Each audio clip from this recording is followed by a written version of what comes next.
and 7. Hey guys, today we are doing an informative speech. Thank you guys for coming and being my audience as always. So my informative speech is on what makes us happy, which is very ironic because we just had a sermon about 10 ways to improve your life. So this feels like it just falls into line with exactly what we're going to talk about today. So, what makes us happy? What makes us tick? What makes us unhappy? And can we control it? If so, if we can control it, what are some steps we can take to improve our lives, make things better, and make our happiness more profound? First, we need to ask what makes us happy. What makes you happy? Just think about it just for a second. I'm going to give you a second to think about it.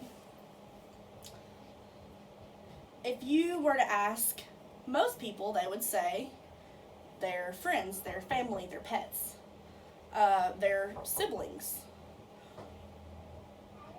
What would you need in your life to make you happy? Is it your well-being? Is it your, family life being in line, your finances? Just any of those things. In Robert Cummins' essay, What Makes Us Happy, he looked at the average amount of happiness in people in Australia. Apparently, people in Australia are the happiest people on earth. Did you know that? I didn't know that.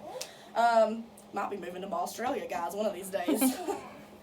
So, he considers our well-being and what makes us happy and what contributes to that. He studied and showed all kinds of case files and a famous psychiatrist that would talk to people, and he released his files to Mr. Cummins, and he came to the conclusion that all the money in the world would be great, but it's not enough to make you happy. You have to have a support system and a family life.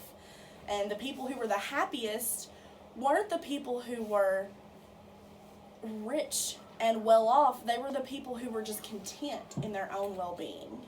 So our first thought process is happiness is based upon your well-being. So my well-being, for instance, would be I go to the gym, I go to work, I make sure that I have the needs of my life to be comfortable. You make sure that you have your family life under control and be self-aware.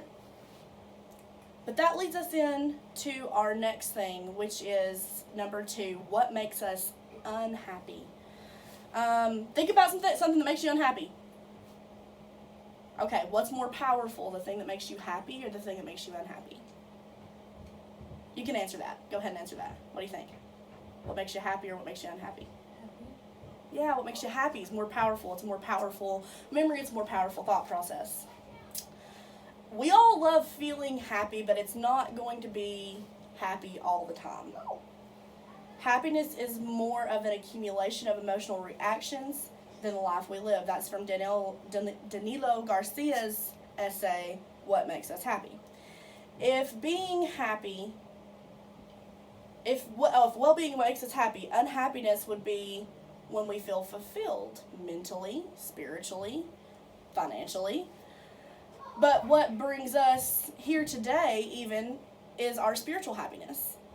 That should be that's our top priority, everyone in this room. It may not be the top priority to you guys at home, but to the people in this room it is. It's spiritual happiness. And that in turn helps with everything else we're talking about. So, if you're unhappy or if you're happy or whatever, don't you want to make those happy feelings feel more substantial? Everyone wants that, right? So that brings us to step 3. Steps in being productive in your happiness.